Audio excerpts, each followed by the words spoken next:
기도하겠습니다. 하나님 아버지, 저희를 향한 크신 사랑을 인하여 이 아침에 다시금 하나님 앞에 감사와 찬송과 영광을 올려드리기를 원합니다. 허물 많은 저희들, 그저 그 죄의 문제를 해결하지 못한 채 스스로 깊은 수렁으로 밀어놓고 빠지게 되어 결국 헤어나오지 못할 수밖에 없는 어리석은 저희들이지만 하나님의 구원의 은혜를 얻은 자로 살게 하여 주시고 또 무엇보다도 죄 사함 받는 길을 일러 주셔서 주님께서 거룩하게 구별하는 은혜를 얻게 하여 주시니 감사를 드립니다. 주님께서 저희를 구별하시사 거룩한 백성 되게 하여 주신 은혜를 이 아침에도 기억하고 이 하루 내내 간직하며 살아갈 수 있도록 은혜를 베풀어 주시기를 기도드립니다. 저희는 이 죄의 문제를 해결하지 않고는 하나님 앞에서도 온전히 살 수 없지만 사람들 가운데에도 온전히 어울려 살 수가 없습니다. 하나님, 저희를 불쌍히 여겨 주시옵시고 죄를 보게 하실 때마다 깨닫는 은혜를 얻게 하여 주시옵시고 어리석은 저희들이 주님 앞에 은혜를 힘입어 자복할 때에 용서받는 기쁨을 누리게 하여 주시기를 간절히 기도드립니다. 하나님, 특별히 하나님께서 이 공동체 안에 정결함을 허락하시고 거룩함을 허락하여 주시기를 원합니다. 하나님께서 저희 교회가, 저희 가정이, 저희 구역이 하나님의 거룩한 역사를 이루기에 부족함 없는 공동체 되도록 지켜 주시옵소서. 하나님, 이 나라를 불쌍히 여겨 주시기를 원합니다. 하나님, 이 세상의 죄악이 관영하여져서 주님께서 이 모양 저 모양으로 저희들을 경책하시는 하나님의 인도하시는 은혜를 깨닫게 하여 주시옵소서. 예기치 못한 산불로 인하여 전국 산하가 불타고 있습니다. 하나님 아버지여, 불쌍히 여겨 주시기를 기도합니다. 하나님, 하늘에서 내리는 비가 아니고서는 끌 수 없는 정도의 아주 어려운 상황 가운데 처하여져 있으며 게다가 많은 바람으로 인하여 이 불씨가 더욱더 여러 곳으로 퍼지고 번져가고 있음을 하나님 아십니다. 하나님, 불쌍히 여겨 주시옵소서. 특별히 온 마을이, 온 동네가 불타버리는 가운데 피할 길마저 찾지 못하고 있는 그 많은 이웃들이 있습니다. 하나님, 이 아침에도 두려움 속에서 새 아침을 긴장하며 맞이하는 모든 지역 주민들 하나님 위로하여 주시옵시고 속히 이 난국이 해결될 수 있도록 은혜를 더하여 주시기를 기도드립니다. 저희는 비록 멀리 떨어져 있는 것으로 생각하지만 저희 주변이 불타고 있는 것이며 저희 곁이 불타고 있는 것이며 저희 삶의 자리가 불타고 있는 것임을 저희들 깨닫게 하여 주시옵소서. 아버지 하나님, 이 나라가 처하여져 있는 여러 정치적인 현실, 사회 경제적인 현실, 또 문화적인 현실, 이 극심한 갈등과 대립 속에 있는 이 현실을 주님 아십니다. 하나님, 속히 이 나라가 하나님 앞에서 겸손히 머리 숙여 귀 기울이고 기도할 때에 하나님의 응답하심을 힘입어서 모든 어려운 형편들이 진정되고 그리고 속히 회복될 수 있도록 은혜를 더하여 주시기를 기도드립니다. 아버지 하나님, 우리 성도들 특별히 위로하여 주시옵소서. 하나님, 일상 속에 지쳐있는 많은 사람들 하나님의 인도하시는 은혜를 누리게 하여 주시옵소서. 특별히 슬픈 일 당한 가정들이 있습니다.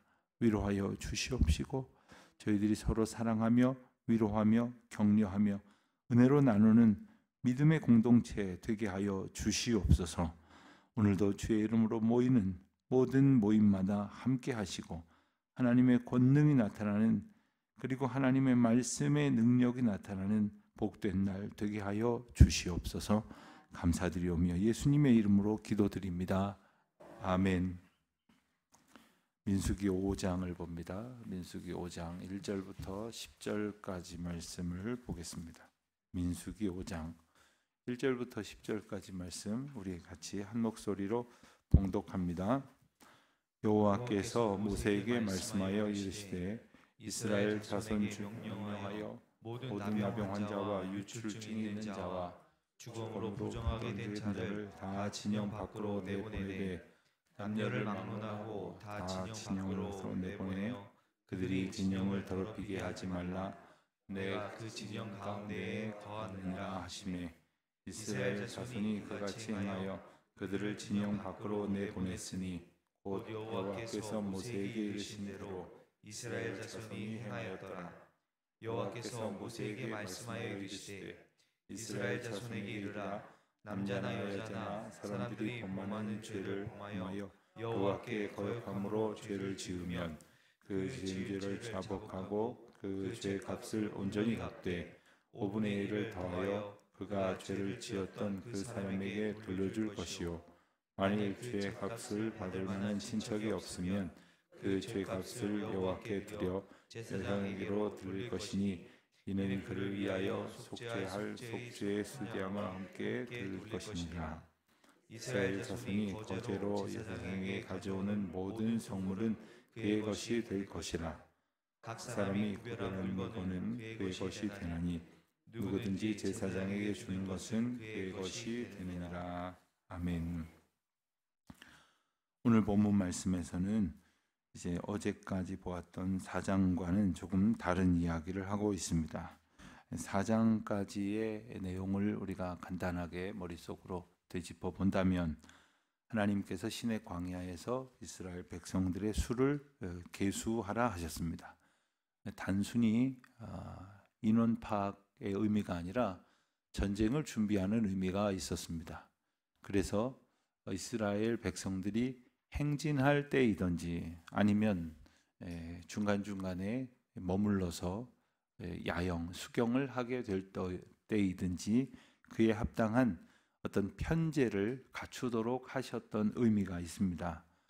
그 가운데에 이제 오늘 말씀은 그 공동체가 거룩하게 지켜지기 위해서 또 거룩함을 지켜가야 하는 공동체가 온전히 세워지기 위해서 모두가 함께 지켜야 할 대단히 중요한 규례들을 언급하는 내용이 오늘 본문에 나와 있습니다.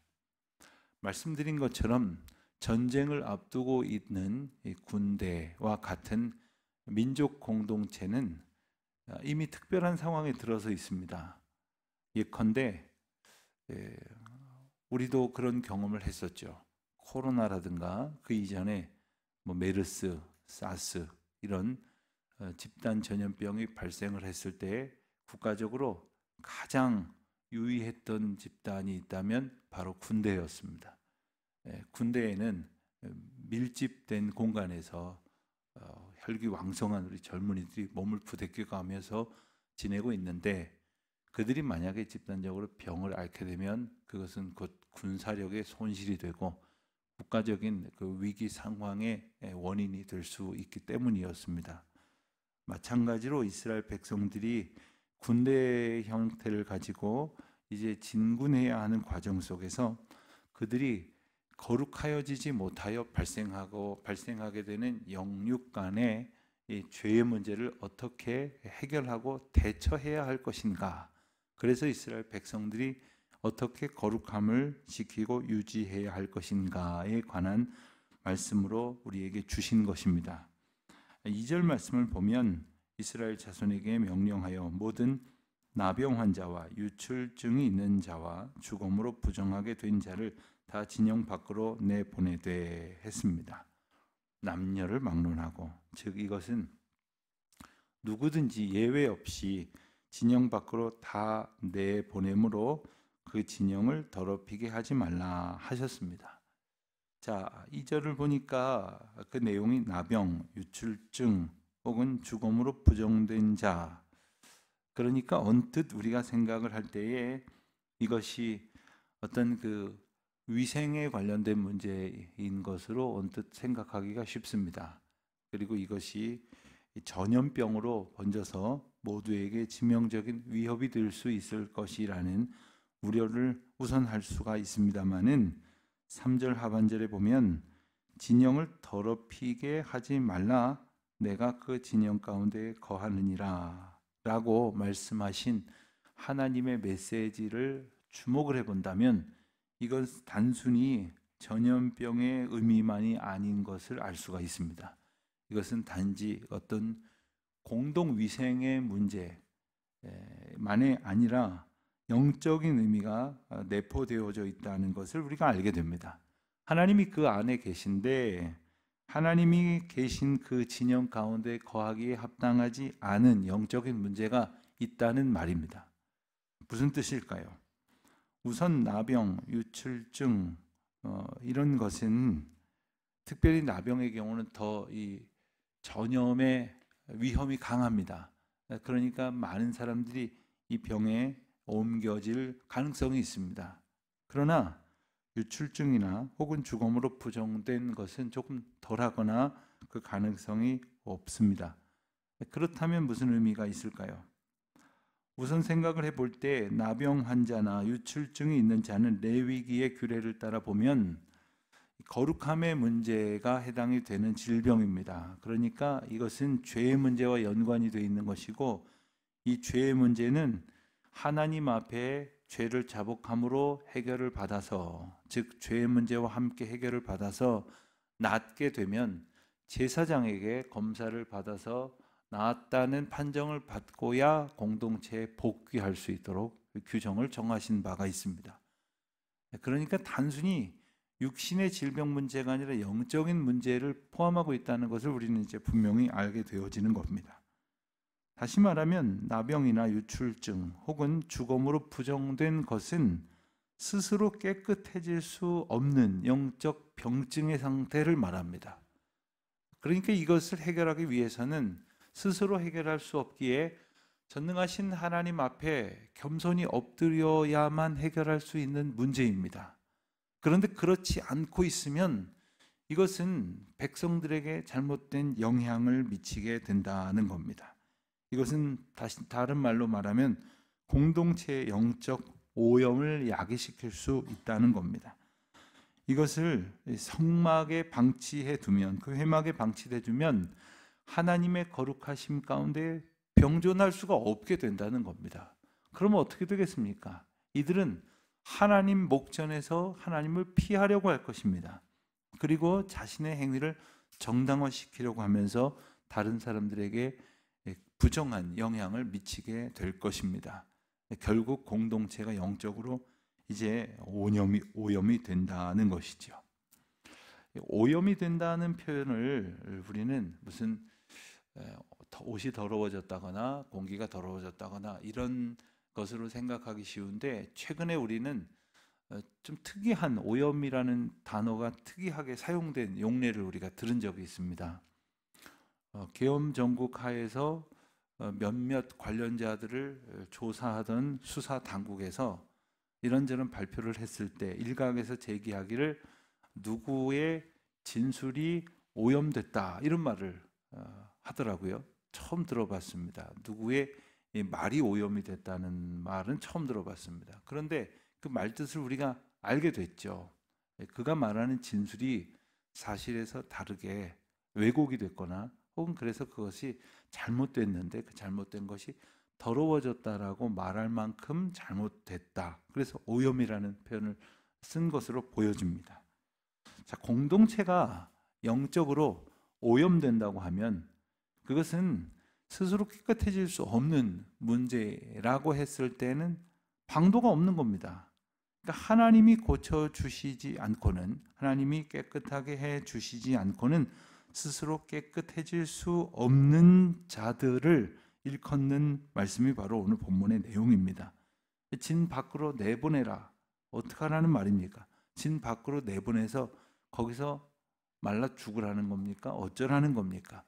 진 밖으로 내쫓아졌을 때 그들은 거기에서 이 모든 문제와 잘못이 오직 하나님만이 고치실 수 있다는 사실 앞에서 자복하고 깨닫고 회개하여 하나님의 구원을 얻도록, 하나님과 독대하여 하나님 앞에서 그 문제를 해결하도록 하나님만을 바라보고 의지하는 처분을 내리라고 말씀을 하시는 것입니다.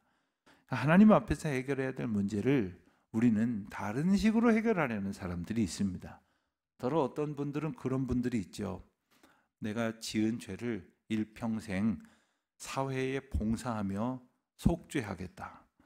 여러분, 그런 그 구체적인 예를 지금 들지는 않겠으나, 죄의 문제는 죄를 정케 하시는 유일한 주권자이신 하나님 앞에서 해결을 보아야지, 다른 사람들한테 선행을 베푼다고 뭔가 지금과는 다른 행동을 한다고 그것이 해결되는 문제가 아닌 줄 우리가 잘 압니다.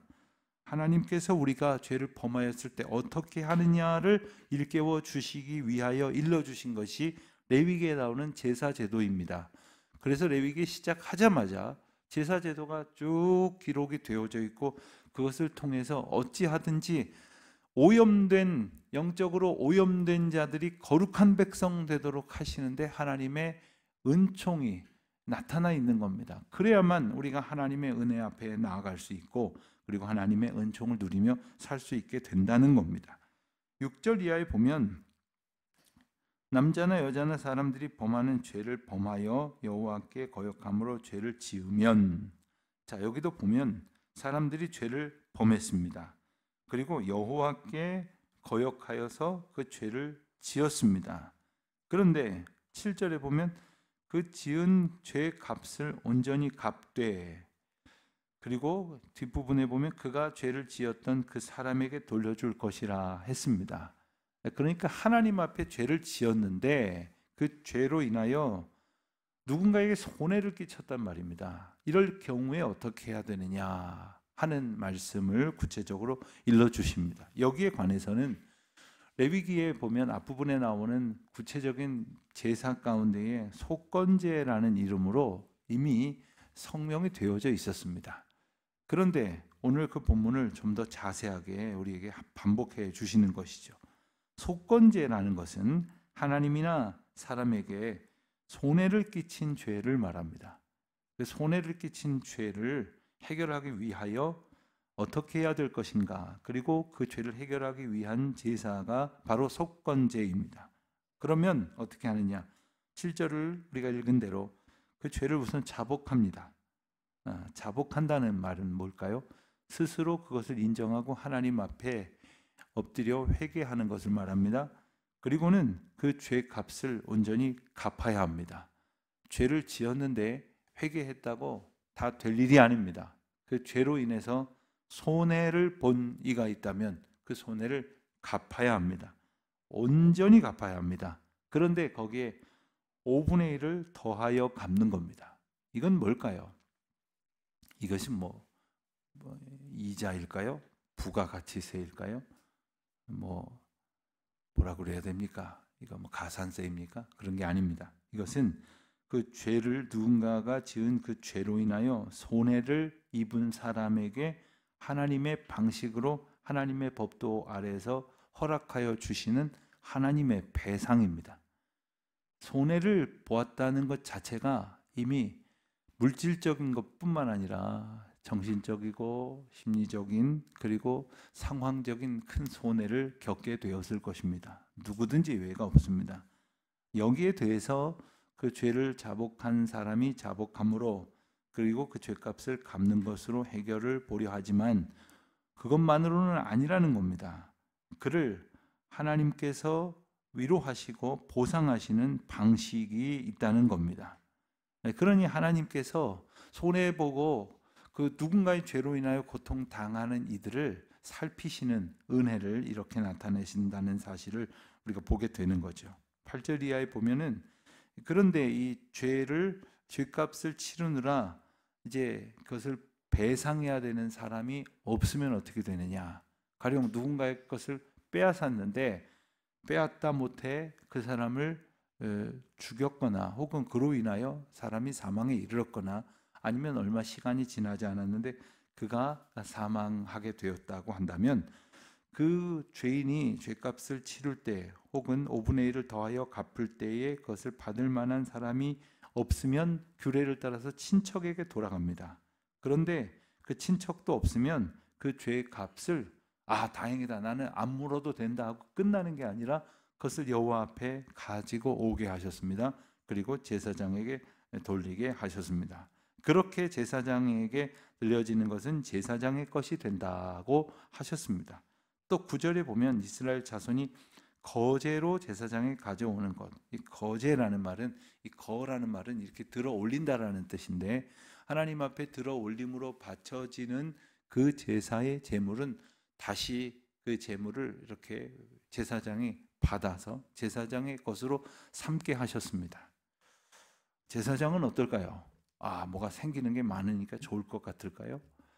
가만히 보면 이 제사장의 권력은 어떤 것이었을까? 신약 성경에 보면 우리가 알듯이 예수님을 심판하시고 심판하고 신문하려고 했던 대제사장들의 무리를 우리는 기억합니다.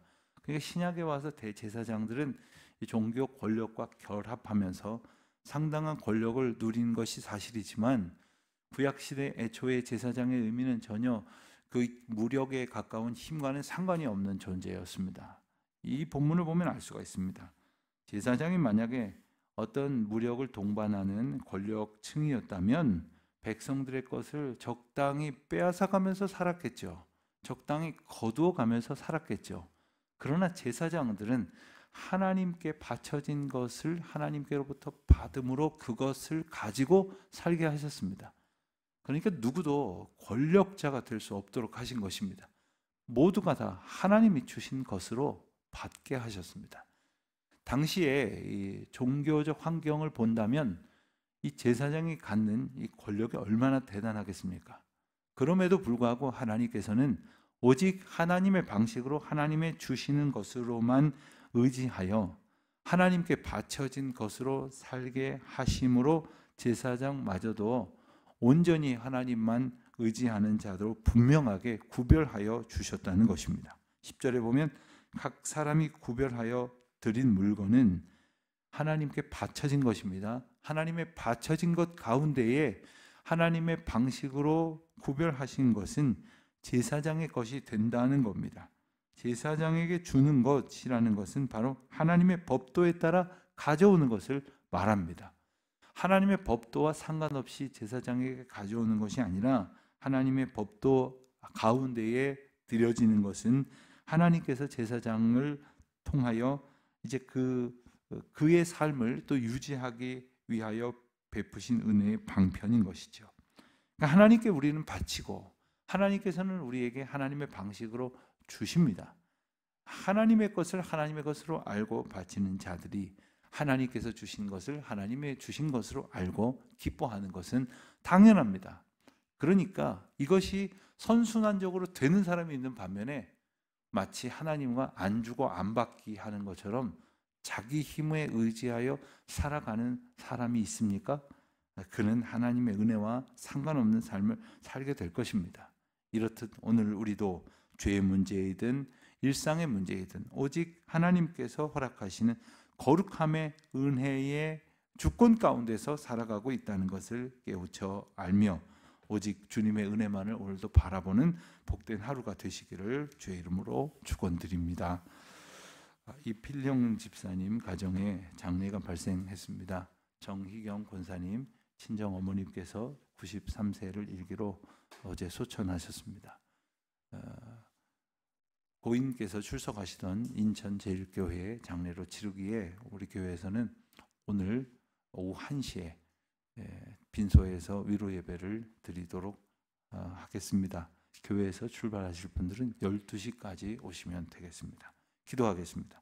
하나님 아버지, 죄를 거룩하게 하셔서 하나님의 은총을 누리며 살게 하여 주시는 주님의 귀한 사랑을 감사합니다.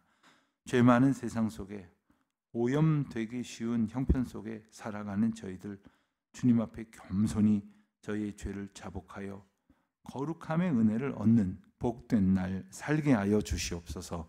예수님의 이름으로 기도드립니다. 아멘.